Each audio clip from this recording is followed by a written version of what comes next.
For I close my eyes, the only thing that all my love is dreaming. Hello hello Sahasra అండి, అవునండి. Suman TV అందమైన జీవితం programme నుంచి call చేస్తున్నానండి. Hi madam. Hi hi మా, నమస్తే మేడం. నమస్తే నమస్తే సహస్ర. మీ మెయిల్ రీసెంట్గానే చూశాను కానీ వెంటనే మీతో మాట్లాడాలి. డెఫినెట్గా డాక్టర్ గారి సలహా మీకు చాలా అవసరం అనిపించింది సహస్ర, నాకైతే పర్సనల్గా. రైట్, ఒకసారి కళ్యాణ్ గారితో మాట్లాడండి. నమస్తే సార్. నమస్తే అమ్మా, పేరు సహస్ర అమ్మా? నా పేరు సహస్ర సార్. నాకు 24 years సార్ నాది ఏజ్. ఓకే, చెప్పమ్మా. నాకు చాలా చాలా గిల్టీగా ఉంది మేడం, చాలా బాధగా ఉంది. అసలు బాధపడకమ్మా, బాధపడకు. చెప్పమ్మా దేని గురించి గిల్ట్?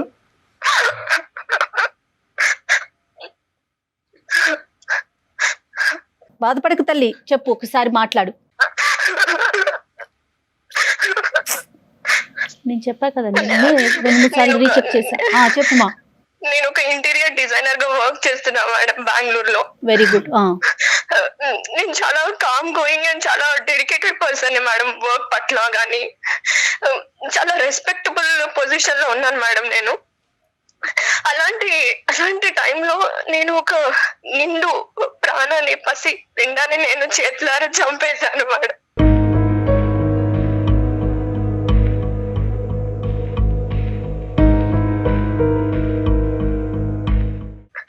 ఒక పసి పిండాన్ని గ్రో అవ్వకుండానే చంపేశాను. ఒక చేత్తో ఒక రకంగా నులిపి చంపేసినట్టు చంపేశాను.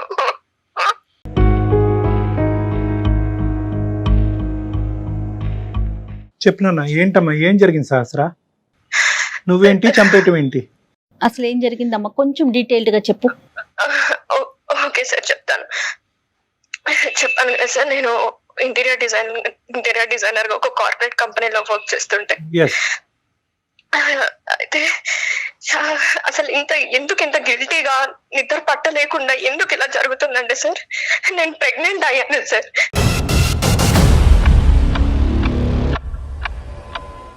నాకు తెలియకుండానే, నా నోటీస్ లో లేకుండానే నేను ప్రెగ్నెంట్ అయ్యాను సార్.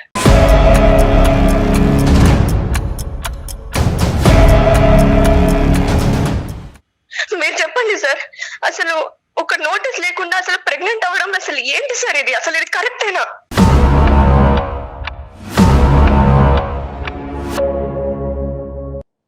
కరెక్టా రాంగా కాదమ్మా, అసలు ఎలా జరిగింది?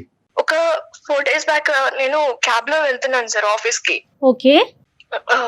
ట్రావెల్ చేస్తున్నా, డైలీ క్యాబ్ లోనే వెళ్తాను. ఓకే.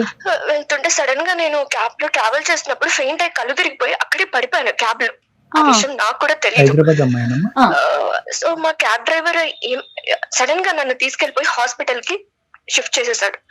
అక్కడ హాస్పిటల్ కి వెళ్ళి అడ్మిట్ అయిన తర్వాత కొంచెం సేపటికి నాకు డాక్టర్స్ గానీ అక్కడ నర్సెస్ గానీ కంగ్రాచులేషన్ అని చెప్తున్నారు నాకు.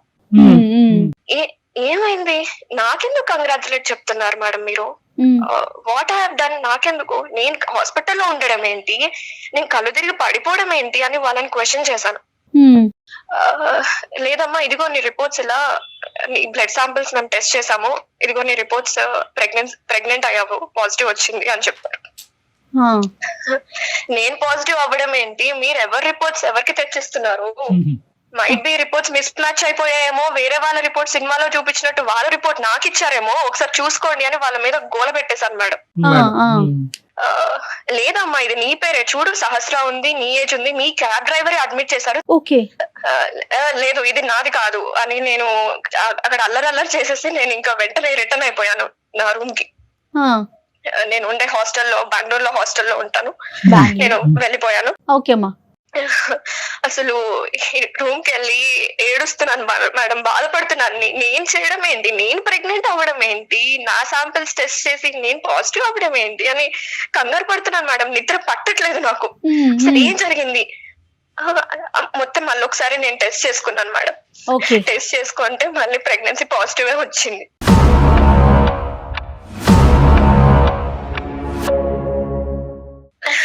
ఇది పక్కన పెడతా మేడం, యాక్చువల్ గా నేను వర్క్ చేసే కంపెనీలో చాలా బెస్ట్ ఎంప్లాయ్ అని నాకు మంచి నేమ్ ఉంది మేడం. సూపర్. ఓకే. నేను చెప్పాను కదా, నాతో పాటు నా టీమ్ లో నేను వేసేది creative interior designing, creative work madam. నాదంతా ఆలోచనలు కానీ ఇవన్నీ క్రియేటివ్ ఆర్ట్ రిలేటెడ్ ఉంటది. నేను పనిచేసే 9 మందిలో నా టీమ్ లో నేనే ఒక బెస్ట్ పర్సన్. ఓకే. 1 మంత్ అలాగా మాకు best employee of the award అనే రివార్డ్ ఒకటి ప్రకటిస్తారు అనమాట. సో ఇలాగా ఏంటంటే ఒకటే ఫస్ట్ టైం నాకే వచ్చింది మేడం, సెకండ్ టైం నాకే వచ్చింది, గుడ్, థర్డ్ టైం కూడా నాకే వచ్చింది. ఓ సో 3 times నాకే వచ్చింది. మా టీమ్ యాక్చువల్ గా మా బాస్ ఎలాంటి వాడంటే అందరు అమ్మాయిల మీద కన్ను వేయడం కంటే నా మీద కన్ను ఎక్కువ ఉండేది అతనికి.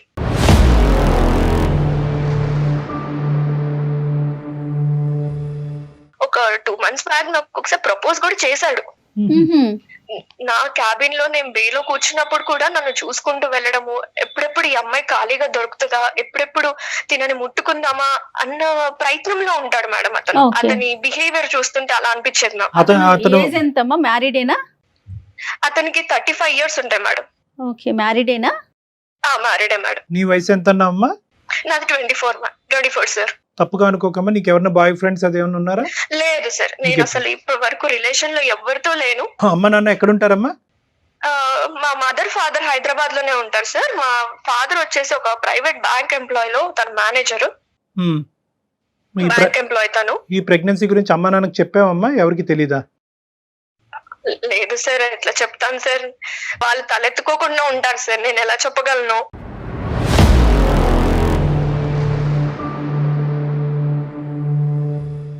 ఎవరితోనే షేర్ చేసుకున్నారా? మాకే ఫస్టా? మీకే ఫస్ట్ చెప్తున్నాను సార్, ఎందుకంటే నా బాధని చెప్పుకోలేక ఎవరితోటి, కొలీగ్స్ తో కానీ ఎవరితో చెప్పుకోలేక మళ్ళీ నన్ను డీగ్రేడ్ చేసి మళ్ళీ నన్ను వేలెత్తి చూపుతారని ఎవరికి చెప్పుకోలేదు సార్ నేను. ఈ బాస్ సంగతి కొద్దిగా చెప్పమ్మా. బాస్ ఎలా ఉంటాడంటే మేడం, నాతోటి చాలా ఎప్పుడెప్పుడు దొరుకుతుందా ఈ అమ్మాయి అన్నట్టు మాట్లాడతారు సార్. Right, okay. ఎప్పుడు చూసినా బాస్ ని పొగడ్డం, ఆ భజన చేస్తూనే ఉంటారు వీళ్ళందరూ, మిగతా ఎంప్లాయీస్ అంతా, మీ టీమ్ మెంబర్స్ అంతా. ఎందుకంటే ఆ ఎంప్లాయీస్ మైండ్ సెట్ ఎలా ఉంటదంటే ఇంక్రిమెంట్ కొట్టేయాలి, ఒక నెక్స్ట్ ప్రమోషన్ కి వెళ్ళాలి, ఆ బాస్ హెల్ప్ ఉంటేనే కదా మనం వెళ్ళేది అన్న మైండ్ సెట్ తోటి ఎప్పుడు ఆయన చుట్టూ భజన చేస్తూ ఆయన లంచ్ కి తీసుకెళ్లడం, డిన్నర్ కి తీసుకెళ్లడం ఇలా చేస్తూ ఉంటారు మేడం. వీళ్ళు నాకు 1, 2, 3 థర్డ్ టైం వరకు ఇలా రివార్డ్స్ వచ్చాయి కదా మేడం. మాకు ఎలా ఉంటదంటే ఒక్కసారికి ₹1,00,000 ఇస్తారు మేడం, 1 lakh ఒక రివార్డ్ బోనస్. నా సాలరీ ఏంటంటే మేడం, నాకు 75,000 సాలరీ. ఓకే. నాకు బోల్డ్ అన్ని ఈఎంఐలు ఉన్నాయి. ఒక ఈఎంఐలకి నాకు 47,000 అయిపోతుంది మేడం. ఇంకా బెంగళూరులో ఉండడానికి ఖర్చులు అవన్నీ నేను చూసుకుంటాను, కొన్ని ఇంటికి పంపిస్తూ ఉంటాను. ఓకేమా. ఎంప్లాయీస్ అందరూ ఏమైపోయారంటే మేడం, వీళ్ళందరూ కలిసి సహస్ర ఒక మంచి పొజిషన్ కి వచ్చేస్తుంది, ఇంక్రిమెంట్ల మీద ఇంక్రిమెంట్లు వస్తున్నాయి అని జెల్లస్ పట్టుకున్నారు మేడం నన్ను చూసి. ఓకే. ఏంటి సహస్ర పార్టీ బాబా, నీకు ఫస్ట్ టైం వచ్చింది 1 lakh, సెకండ్ టైం వచ్చింది, థర్డ్ టైం కూడా హ్యాట్రిక్ కొట్టేసావు నువ్వు, అసలు నువ్వు చాలా గ్రేట్, నీకు 4 months సాలరీ కలిసి వచ్చేసింది, పార్టీ కావాలి మాకు, చాలా పెద్ద పార్టీ కావాలి, అసలు సరిపోదు మాకు ఇది అంటే, సరే పదండి లంచ్ కి వెళ్దాము, లంచ్ కి తీసుకెళ్తాను అని అన్నాను మేడం నేను. ఓకేమా. సో లంచ్ కి తీసుకెళ్దామా? లంచ్ కి మేము వెళ్ళమా ఏంటి? మేము బాక్సులు తెచ్చుకోలేమా మా ఇంటి నుంచి?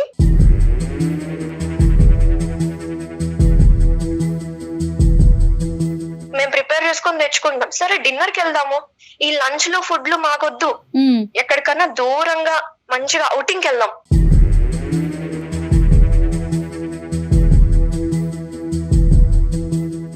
అవుటింగ్ అంటేనే నాకు అక్కడ కొంచెం తేడా కొట్టింది మేడం. అవుటింగ్ ఏంటి అని అయినా నాకు ఒకటి అర్థం కాదు డాక్టర్ గారు, వీళ్ళు పార్టీ అని అసలు తొబ్బేస్తున్నారు సార్ నాకైతే. చిన్న అది వాళ్ళేమన్నా నా ప్రాజెక్ట్ వర్క్ లో హెల్ప్ చేశారా వాళ్ళు? అమ్మా వెరీ కామన్ కదా సహస్ర, ఇది ఇప్పుడు ఒక ఆఫీస్ లో మనం కలిసి వర్క్ చేసుకునేటప్పుడు ప్రతి చిన్న ఇన్సిడెంట్ కి అదొక అంటే గెట్ టుగెదర్ లాగా అన్నమాట. అది పెద్ద భూతద్దంలో చూడాల్సిన విషయం కాదేమో తల్లి. కార్పొరేట్ కల్చర్ లో పార్టీ ఇవ్వడం కామనే, అందుకోసమే నేను లంచ్ కి వెళ్దాము, మన టీం అందరం వెళ్దాము, మన లంచ్ కి వెళ్దాం, మంచి రెస్టారెంట్ లో ఫుడ్ తిందాం అని చెప్పాను. వాళ్ళ ఎక్స్పెక్టేషన్ ఏంటమ్మా? వాళ్ళకి ఏం కావాలి? అవుటింగ్ కి వెళ్ళాలి అంతేనమ్మా? సరే మీకేం కావాలి అని అడిగితే మాకు మంచిగా గ్రాండ్ పార్టీ కావాలి, అవుటింగ్ కి వెళ్దాము, గోవా వెళ్దాము అని అన్నారు. గోవా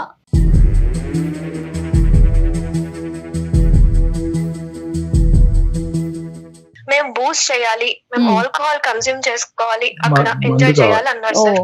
టీమ్ లో మొత్తం ఎంతమంది అంటే అమ్మాయిలు అబ్బాయిలు ఉన్నారమ్మా? ఆ అబ్బాయిలు అమ్మాయిలు ఇద్దరు ఉన్నారు మేడం. Okay okay. ముందు కావాలి. అనగానే నేను ఆల్కహాల్ తాగను కదా, బట్ నేను ఎలా వస్తాను అంటే, సరే నువ్వు ఆల్కహాల్ తీసుకోకు, మేం బూస్ట్ చేస్తాము, మీరు జస్ట్ కంపెనీ సహస్రా నువ్వు అంతే. నువ్వు తీసుకో, కానీ మామూలుగా జనరల్ గా మీ పార్టీస్ లో ఆల్కహాల్ ఉంటదమ్మా? మద్యపానం ఉంటదా? ఉంటది సార్, ఉంటది. ఉంటది. సో ఇదేం కొత్త ఏం కానీ కాదు. నేను వాళ్ళు అడిగింది మాత్రం కూడా involve అవ్వను. వాళ్ళు అడిగింది మాత్రం కొత్త ఏం కాదు. ఎటొచ్చి నువ్వు తాగవన్నది అందరికీ తెలుసు. తెలుసు తెలుసు. రైట్ ఓకే అమ్మా. నేను తాగను.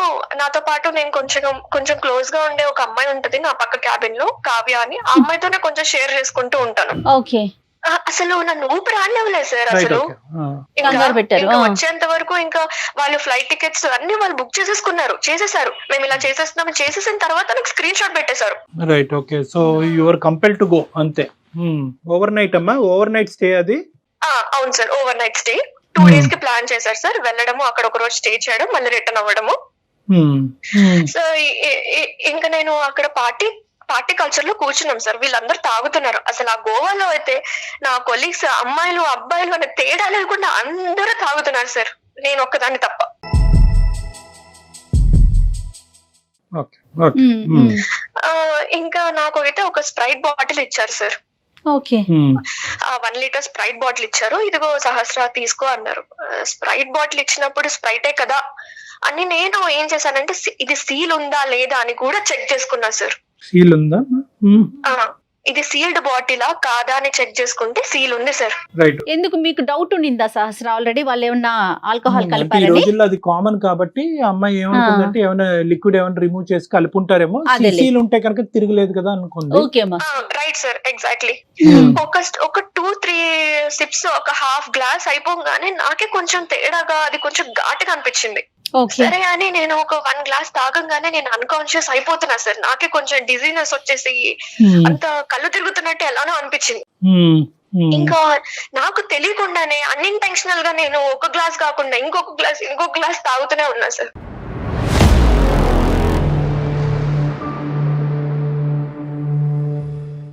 అలా నాకు వాళ్ళు ఇంటెన్సిఫై చేశారు సార్. అలాగా తాగిచ్చేలాగా, తాగు అన్నట్టు వాళ్ళు తాగుతూ నాకు పోస్తున్నారు. అయితే నేను ఆ సబ్ కాన్షియస్ అయ్యే టైంలో నేను చూసుకుంటే ఏంటంటే, ఆ టేబుల్ మీద కొంచెం ఆ స్ప్రైట్ లో నుంచి కారుతున్నట్టు, ఎవరో ఒక బాటిల్ ఒలకపోస్తే, గ్లాస్ తెలియకుండా ఒలకపోస్తే టేబుల్ మీద అంతా ఎలా స్ప్రెడ్ అయిపోతుందో మేడం, లీక్ అలా అవుతుంది. స్ప్రెడ్ అయిపోయింది ఆ టేబుల్ బాటిల్ అంతా. లోంచి లీక్ అవుతుందమ్మా? బాటిల్లో లీకేజ్ ఉంది.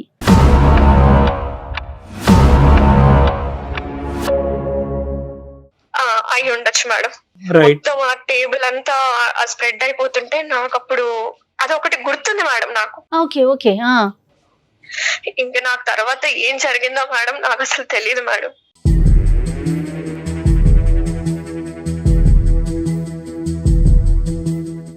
ఏం జరిగిందని ఆలోచించుకుంటే, నేను రీసెంట్ టైమ్స్ లో ఎవరెవరిని కలిసాను, ఎవరెవరు నన్ను కలిసారు అని ఆలోచించుకుంటే, గోవాకి ఈ ఇన్సిడెంట్ గుర్తొచ్చింది మీకు.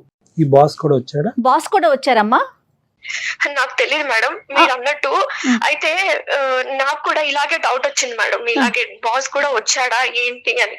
అయితే నేను చెప్పాను కదా మేడం, నా పక్క బేలో ఉండే కావ్య అనే అమ్మాయి నాకు కొంచెం క్లోజ్ గా ఉంటది కాబట్టి నాకు జరిగిన తర్వాత వెళ్ళిపోయాను ఇంటికి. మొన్న వెళ్ళి తనని కలిసి చెంపబెట్టి ఒక్కటి కొట్టేశాను మేడం గట్టిగా. అసలు ఏం జరిగింది నువ్వు చెప్తావా చెప్పవా, ఆ రోజు ఏం జరిగింది, నన్ను ఏం చేశారు, నేను తాగిన తర్వాత అన్కాన్షియస్ అయ్యా, అక్కడి వరకే నాకు గుర్తుంది, తర్వాత ఏం చేశారు నన్ను చెప్తావా చెప్పవా అని బతిమలాడుకున్నాను మేడం. తర్వాత అమ్మాయి అసలు నోరిప్పట్లేదు, ఏం చెప్పట్లేదు మేడం అసలు. సో తనకి అంతా తెలిసేమో అని నేను ఇంకా తన కాళ్ళు కూడా పట్టుకున్నా మేడం, చెప్పమ్మా ప్లీజ్ ఏమైంది అని. అప్పుడు తను ఓపెన్ అప్ అయింది మేడం నా బాధను చూడలేక. ఓకే. అవును సహస్ర, పార్టీకి వెళ్ళాము, తర్వాత నిన్ను ఒక రూమ్ కి తీసుకెళ్లారు, షిఫ్ట్ చేశారు.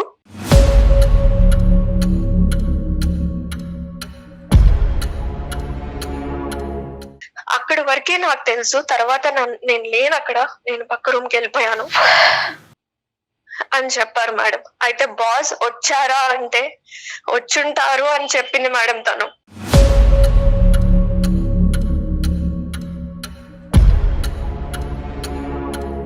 కదమ్మా, ఒక సీల్ తీనటువంటి బాటిల్ లోంచి ఎలా మిక్స్ చేస్తారమ్మా?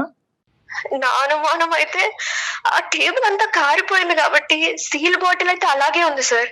కానీ ఏమన్నా ఇంజెక్ట్ చేసి ఉంటారనా? అయి ఉండొచ్చు సార్, ఇంజెక్ట్ చేసి ఎగ్జాక్ట్లీ ఉంటారు. కళ్యాణ్ గారు.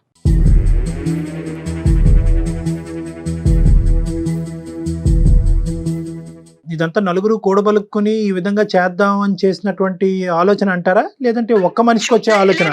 లేకపోతే బాస్ ఇనిషియేషన్ తీసుకొని ఇలా పార్టీ అడుగు వెళ్ళండి అని చెప్పుండొచ్చేమో సార్. ఐడియా ఒక్కళ్ళది అయ్యి ఉండొచ్చు, ఆచరించినటువంటి వాళ్ళు చాలా మంది అయ్యి ఉండొచ్చు అని అనిపిస్తుంది కదమ్మా. నాకు అనిపిస్తుంది సార్. అవును. రైట్. ఇది కాకుండా ఇంకేదైనా కొరిలేట్ చేసుకోగలుగుతున్నామా, లేదంటే ఎంత ఆలోచించినా కూడా ఈ ఒక్క సంఘటన బట్టే కొరిలేషన్ వస్తుంది? ఎందుకంటే ఇలాంటి పార్టీలు పదే పదే జరగవు నీ జీవితంలో. ఈ స్థాయి పార్టీ బహుశా ఇది ఒకటే అయి ఉంటుంది కాబట్టి. నాకు మీరు అంటున్నట్టు కోరిలేట్ చేసుకోవాల్సిన ఒక గెస్సింగ్స్ గానీ సజెషన్స్ గానీ ఎక్కడ కనిపిస్తున్నాయి అంటే సార్, ఆ అమ్మాయి దగ్గరికి వెళ్ళినప్పుడు అవును నిన్ను ఒక రూమ్ కి తీసుకెళ్లారు, ఇంకంతే, ఇట్స్ క్లియర్ అమ్మా. తీసుకెళ్లారు. అలాగే ఆ బాసే ఇనిషియేట్ చేసి ఉంటాడు, అతను కూడా గోవా వచ్చి ఉంటాడు సార్ డెఫినెట్ గా. నేనైతే అబార్షన్ చేయించేసుకున్నా సార్. ఎందుకంటే ఇంకా నా లైఫ్ ఏముండదు సార్, ఇంకా నా లైఫ్ క్లోజ్ అయిపోయినట్టే. ఆ లోపల ప్రాణాన్ని నేను ఇంకా గ్రో చేస్తూ ఉంటే ఒక్కొక్క రోజు పోయే కొందికి, రోజులు గడిచే కొందికి ఇంకా నేనే డేంజర్ జోన్ లో పడుతున్నాను సార్.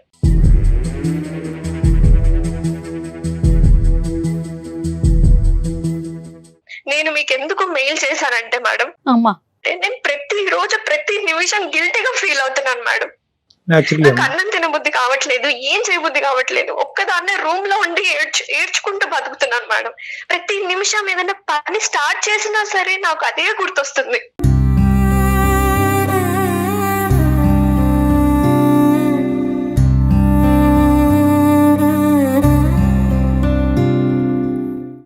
ఆ గిల్టీనెస్ అనేది నాకు లేకుండా మీరు ఎలాంటి సలహా చెప్పినా సరే నేను దాన్ని యాక్సెప్ట్ చేస్తాను సార్. ఎలాంటి సలహా చెప్పినా కూడా నిన్ను సేద తీర్చగలిగేటటువంటి ఇది లేదేమో అని నాకు అనిపిస్తుందమ్మా. బట్ స్టిల్ నేను ఒక అటెంప్ట్ అయితే చేస్తాను. ఎందుకంటే ఇక్కడ ఎంత కాదనుకున్నా కూడా మిక్స్డ్ ఇమోషన్స్. ఒకటి, అవును. వద్దు అనుకున్నా కూడా ఒక పార్టీకి వెళ్ళటం, పార్టీలో ఒక అనూహ్యమైనటువంటి పరిస్థితుల్లో లిటరల్గా చెప్పాలి అంటే నిన్ను చేశారు. ఒకరు చేశారా, నలుగురు చేశారా అనేటటువంటిది అర్థం కానటువంటి దుర్భర పరిస్థితి. ఒకరు చేస్తే ఎంతమంది సహకరించారు అనేటటువంటి పరిస్థితి. సో ఇలాంటి రకరకాల ప్రశ్నలు, వేధింపులు, ఆలోచనల మధ్యలో ఈరోజు నువ్వు గర్భవతి అవటం అనేటటువంటిది ఆ పుండు మీద చాలా కారం జల్లినట్టు అయింది. గర్భవతిగా ఉండటానికి నేను సమాజంలో తలెత్తుకోలేను, నా తల్లిదండ్రులకి సమాధానం చెప్పుకోలేను. ఏ తప్పు చేయనటువంటి నేను ఈరోజు ఒక పసికొందుని నేను భూప్రపంచం మీద తీసుకొచ్చి వాళ్ళకి ఏం సమాధానం చెప్తాను అనేటటువంటి ఆలోచనతో, నీకు ఇష్టం లేకపోయినా నిన్ను నువ్వు చంపుకోవటం అనేటటువంటిది ఇంకా ఈజీ ఏమో, అలాంటి ఆలోచనతో నువ్వు అబార్షన్ చేయించుకున్నావు. అది కూడా చేయడానికి ట్రై చేశాను సార్. కానీ నేను అంత ఏదో సాధించాలి నా పేరెంట్స్ ఏమైపోతారు సార్, అది కూడా వెరీ గుడ్ అమ్మా, ఆలోచించుకుంటే. Very good. అమ్మా ఇప్పుడు ఏంటంటే బహుశా నేను ఇలా లిస్ట్ చేసుకుంటూ పోతే కనుక దెబ్బ మీద దెబ్బ లిటరలీ ఏంటంటే నువ్వు మానసికంగా, శారీరకంగా చచ్చిపోయినంత పరిస్థితి ఏర్పడిందమ్మా ఇప్పుడు. అవును సార్, అవును. కాబట్టి నేను ఇందాక చెప్పే ముందే నిన్న ఒక మాట అన్నాను. బహుశా ఏ విధంగా నేను నీకు మాట్లాడగలిగితే కనుక నీ మనసులో వేదన, బాధ తగ్గుముఖం పడుతుంది అనేటటువంటిది. బట్ స్టిల్ నేనేమనుకుంటున్నానంటేనమ్మా, టుడే యు ఆర్ సేఫ్. నువ్వు సేఫ్గా ఉండి, మానసికపరమైనటువంటి బాధ అనేటటువంటి ఒక అంశం అయితే కనుక నువ్వు సేఫ్గా ఉండి మాకు కాల్ చేసావు. అవును సార్, అవును. అది నాకు ఈరోజు ఏంటంటే బహుశా ఇంకో ఆడపిల్ల నీ స్థానంలో ఉంటే కనుక ఇంకో నిర్ణయం తీసుకునేదేమో. ఆలోచన వరకే కాదు, అది ఏంటంటే అది ఆచరించేటటువంటి ప్రయత్నం కూడా, తన ప్రాణాలను తీసుకునేటటువంటి ప్రయత్నం చేసుండేదేమో. ఈరోజు నువ్వు మాకు ఫోన్ చేయటం అన్నది నిజంగా నేను చాలా ఆనందపడుతున్నానమ్మా. Thank you. నిన్ను ఏం చేసుకోకుండా ఈరోజు ఇక్కడైనా నాకు ఒక సలహా సూచన దొరుకుతుందేమో. నా బాధని ప్రధానంగా ఇటువంటి పరిస్థితుల్లో ఒక ఆడపిల్లకి కావాల్సింది ఏంటంటే తన బాధని పంచుకోవాలి. ఓదార్పు పంచుకోవాలి, ముందు మాట్లాడగలగాలి. అసలు ఈ అవును సార్. అసహజమైనటువంటి పరిస్థితి నాకైనా ఎవరికన్నా ఉంటది. నాతో పాటు ప్రయాణించేటటువంటి వాళ్ళు ఇంత దుర్గతానికి, ఇంత భయంకరమైనటువంటి దానికి పూనుకునేటటువంటి దానికి అవకాశం ఉందా? నేను ఎక్కడన్నా తప్పు చేశానా? ఈ రోజు అబార్షన్ చేసుకుని నేను తప్పు చేశానా, మంచి చేశానా, నేనేంటి ఒక ప్రాణాన్ని తీయటం ఏంటి అనేటటువంటి ఇలాంటి రకరకాల ప్రశ్నలు, ఆ భారమైనటువంటి ప్రశ్నలు మోసుకుంటూ నువ్వు మా వరకు వచ్చావు, నిన్ను ఏమీ చేసుకోలేదు అనేటటువంటి అన్నిటికంటే నాకు ఆనందింపేటటువంటి అంశం అమ్మ. అవును సార్. నీలాంటి ఇంకో- పరిస్థితిలో ఉన్న ఆడపిల్లని ఫస్ట్ ప్రధానంగా నేనేమని చెప్తానంటే, ఇది చెప్పండి సార్. నీకు జరిగింది ఎవరికి జరగకూడదు అంటే కనుక ఈ ప్రయాణం ఇక్కడి వరకు ఆగకూడదమ్మా. నీకు జరిగింది వేరే వాళ్ళకి జరగకూడదు అంటే కనుక ఇది గోప్యంగా దీన్ని ఇన్వెస్టిగేషన్ వరకు తీసుకెళ్ళగాలి, పోలీసుల వరకు తీసుకెళ్ళటం అనేది చాలా ఇంపార్టెంట్. సార్ లేదు సార్, కానీ అది మాత్రం చెప్పకండి సార్ ప్లీజ్. ఎందుకంటే నాకు ఆ పోలీస్ స్టేషన్ కి వెళ్ళి ఈ క్రైమ్ నన్ను నేను ఫేస్ చేసుకోవడానికి నాకంత ఇప్పుడు లేదు సార్ అంత. అమ్మ ఆ మాట కూడా ఏ ఆడపిల్లకు కూడా, నీ స్థానంలో నిలబడినటువంటి ఏ ఆడపిల్లకు కూడా పోలీస్ స్టేషన్ వరకు వెళ్ళి మళ్ళీ ఈ కథంతా చెప్పి నువ్వే తప్పు చేసేవేమో, నీకెంతమంది బాయ్ ఫ్రెండ్స్ ఉన్నారు అనేటటువంటి ఇలాంటి రకరకాల ప్రశ్నలు, అనుమానాలు, ఇన్వెస్టిగేషన్స్ తట్టుకోలేక ఏ ఆడపిల్ల వెళ్ళటానికి ఇష్టపడదమ్మా. సహస్ర ఒకటే కాదు, ఈ పరిస్థితిలో ఉన్న ఏ ఆడపిల్ల ఎక్కడికన్నా వెళ్తాదేమో కానీ పోలీస్ స్టేషన్ వరకు వెళ్ళటానికి ఇష్టపడలే. కానీ నువ్వు అడిగినటువంటి రెండు అంశాల్లో ఒక ముఖ్యమైనటువంటి అంశం, నాలాంటిది వేరే ఆడపిల్లకి జరగకూడదు అంటే కనుక దానికి ఇది ఒక సొల్యూషన్ అన్నట్టుగా నేను చెప్తున్నాను. ఇది ప్రధానమైనటువంటి సొల్యూషన్గా చెప్తున్నాను. ఎందుకంటే నీ ఆఫీస్లో వేరే ఆడపిల్లలు ఉన్నారు. ఇప్పుడు నువ్వు రేపు రిజైన్ చేసావు అనుకో, ఆ స్థానంలో వచ్చి కూర్చునేటటువంటి వేరే ఆడపిల్లలకి జరగదు అనేటటువంటి గ్యారంటీ ఏంటి? పోలీస్ స్టేషన్ అనగానే తను పోలీసులు మగవారే ఉంటారు అనుకుంటుందేమో. షీ టీమ్స్ ఉన్నాయి అమ్మా ఇప్పుడు ఇవాళ రేపు మనకి. వద్దు మేడం, అంటే మేడం. ఇప్పుడు ఏంటంటే తన ఆలోచన ఏంటంటే కనుక ఇప్పుడిప్పుడే ఇది ఏంటి, ఇది ఏం జరిగింది అనేటటువంటి ఒక క్లారిటీ వస్తుంది. ఎందుకంటే ఇప్పుడుకొచ్చి నువ్వు ఎవరితోనే మాట్లాడలేదమ్మా. ఫస్ట్ టైం నువ్వు మాతో మాట్లాడటం వల్ల నీకు ఒక డిఫరెంట్ వ్యూ పాయింట్, ఒక డిఫరెంట్ ఆలోచన. బహుశా నేను ఒక్కదాన్నే కాదు,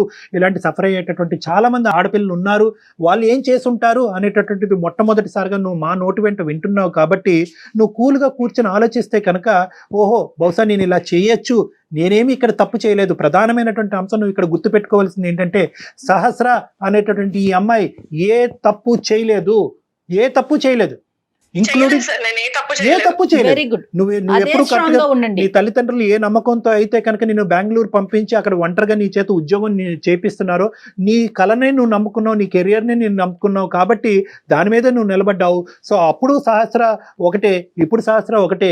ఎప్పుడు కూడా నువ్వు క్లియర్ అండ్ క్లారిటీగానే ఉన్నావు, నువ్వు ఎప్పుడు కూడా ఆనిముత్యంలాగే ఉన్నావు. కాబట్టి నువ్వు బాధపడవలసినటువంటి అవసరం లేదు. నెంబర్ 1, పోలీసుల వరకు వెళ్ళటం అనేటటువంటి అంశం వెనకతల చాలా ఇంపార్టెంట్ ఆస్పెక్ట్ ఉందమ్మా. అంటే నన్ను ఇలా చేసినటువంటి వాళ్ళు శిక్షించడం అనేటటువంటిది కాదు.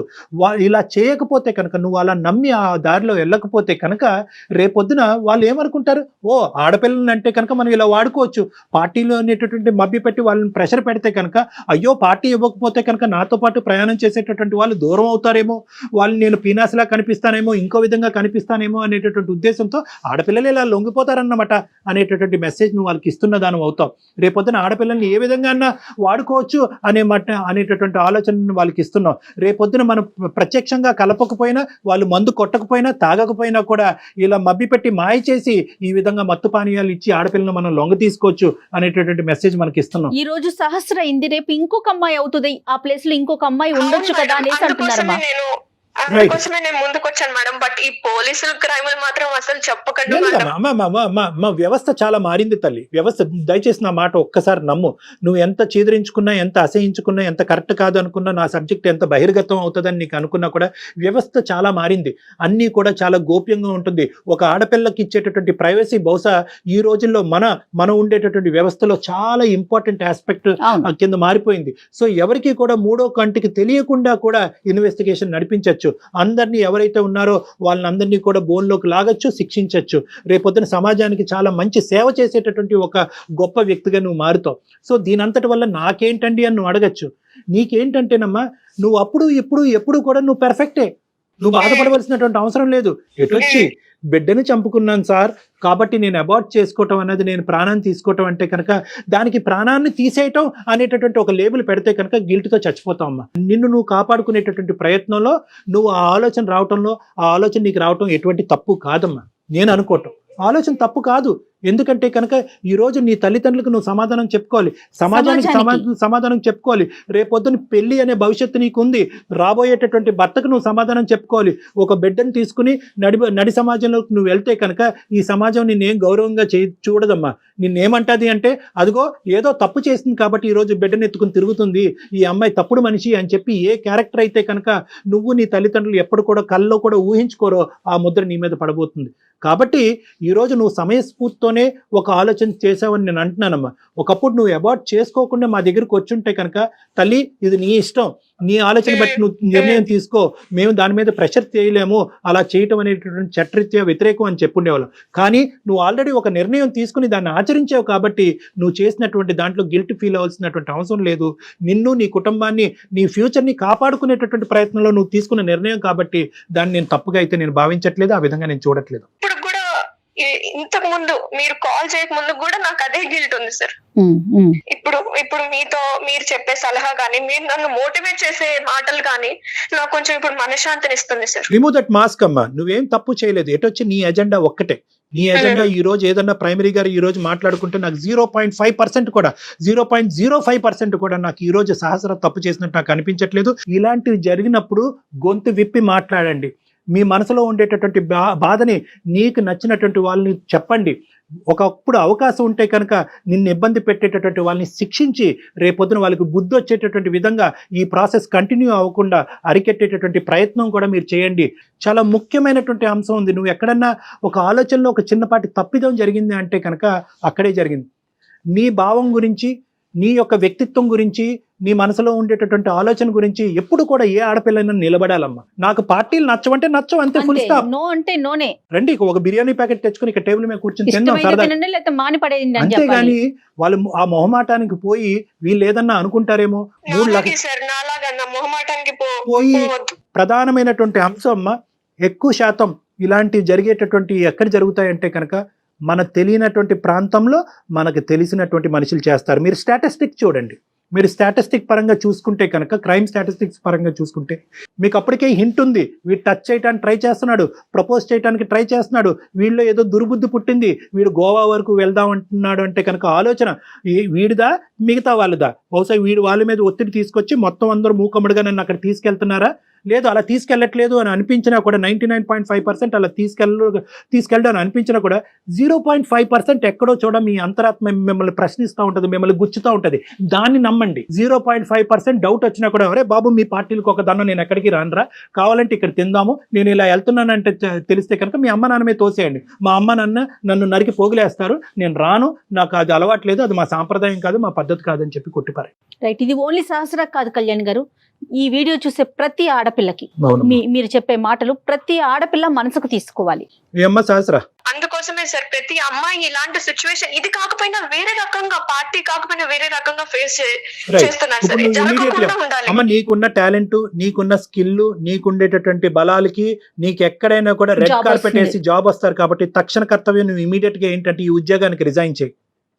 ఉద్యోగానికి రిజైన్ చేసి వాళ్ళకి గుడ్ బై చేయి. ఎందుకంటే పదే పదే అటువంటి వాతావరణంలోకి నువ్వు వెళ్ళి వీడు చేశాడా అని ఆలోచించుకుంటే నీకు పిచ్చి పడుతుంది. నెంబర్ 2 ఏంటంటే అస్సలు ఎటువంటి సంకోచం లేకుండా కావాలంటే మేము మొత్తం మన అందమైన జీవితం టీం మొత్తం అంతా కూడా నీ వెంటంటూ ఉంటారు, నీకు కావాల్సినటువంటి సపోర్ట్ ఇస్తారు. మనందరం కలిపి ఏ పోలీస్ స్టేషన్లో కంప్లైంట్ పెడదాం, ఆ పోలీస్ స్టేషన్లో మనం కంప్లైంట్ పెట్టి వాళ్ళందరినీ శిక్ష పడేటటువంటి విధంగా ఎవరైతే ఇందులో ఇన్వాల్వ్ అయ్యి ఉన్నారో, ఆలోచన వచ్చినటువంటి వాళ్ళు, ఆచరించినటువంటి వాళ్ళు, దాచిపెట్టినటువంటి వాళ్ళు, ముగ్గురిని శిక్షించాలి. మా దగ్గరికి రా, లేదంటే మా కాంటాక్ట్ నెంబర్ ఇస్తాము, నువ్వు మా దగ్గర రా, ఇంకా కూర్చొని మనం డిస్కస్ చేసుకుందాం. ఎందుకంటే మీ పేరెంట్స్ ఇందులో ఇన్వాల్వ్ చేయాలని నువ్వు అనుకోవట్లేదు కాబట్టి, నువ్వు మేజర్ కాబట్టి నీకు ఆ నిర్ణయం తీసుకునేటటువంటి హక్కు ఉంది. నీకు ఆ ధైర్యాన్ని నింపి అక్కడి వరకు తీసుకెళ్లేటటువంటి బాధ్యత మాది. సార్ నేను ఫస్ట్ దీంట్లో నుంచి, ఈ గిల్టీనెస్ లో నుంచి నన్ను నేను మనిషిలాగా చూసుకున్న తర్వాత నేను ట్రై చేస్తాను sir. Of course you take your time, but this is the agenda. Okay sir, మీరు చెప్పిన సలహా నేను ట్రై చేస్తాను సార్. బట్ ఫస్ట్ అయితే నన్ను నేను కోలుకొనివ్వండి సార్. ఆల్ ద బెస్ట్ నాన్న, all the best. Very good sir. ఇంకొక చిన్న మాట మీకు చెప్పాలనుకుంటున్నాను. సారీ సార్, ఏంటంటే అసలు నా పేరు సహస్ర కాదు, ఎందుకంటే సెక్యూరిటీ పర్పస్ కోసం నేను అలా చెప్పాను sir. Of course, well done, very good అమ్మా, వి అప్రిషియేట్ దట్. దానికి అపాలజీ ఎందుకమ్మా? Thank you sir. All the best అమ్మా, గుడ్ లక్ అమ్మా, టేక్ Super. కేర్, బాయ్ అమ్మా, Thank you, జాగ్రత్త sir. అమ్మా, Bye, sir. Take Thank care you. Of yourself, bye, good luck, bye. ఏమ్మా super కదండి. అంటే ఇది జరుగుతుందమ్మా, ఇది సమాజంలో ఈ రోజు సహస్ర లాంటి అమ్మాయిలు శతకోటి మంది ఉన్నారు. అవును బయటికి రావాలి, ఈ రోజు నేరాలు ఆపాలి అంటే కనుక నేరం అంటే జరిగిన తను తర్వాత శిక్షించడం భయపడుతోంది కదా కళ్యాణ్ జీ. Of ఇప్పుడు course, కానీ ఎందుకంటే ఏంటంటే, మళ్ళీ నలుగురు వల్ల మళ్ళీ ఏమన్నా రేపు ఫ్యూచర్ లో ప్రాబ్లం రావచ్చేమని. కాకపోతే మనం అనుకున్నట్లుగా చట్టాలు చాలా గోప్యంగా తమ పని తాము Yes. చేసుకుంటూ పోతున్నాయండి. డెఫినెట్ గా మనం చట్టాన్ని గౌరవించాల్సిన పరిస్థితి ఉంది ఇక్కడ కూడా. రైట్, థ్యాంక్ యూ కళ్యాణ్ గారు. థ్యాంక్ యూ నమస్తే. జయ గారు.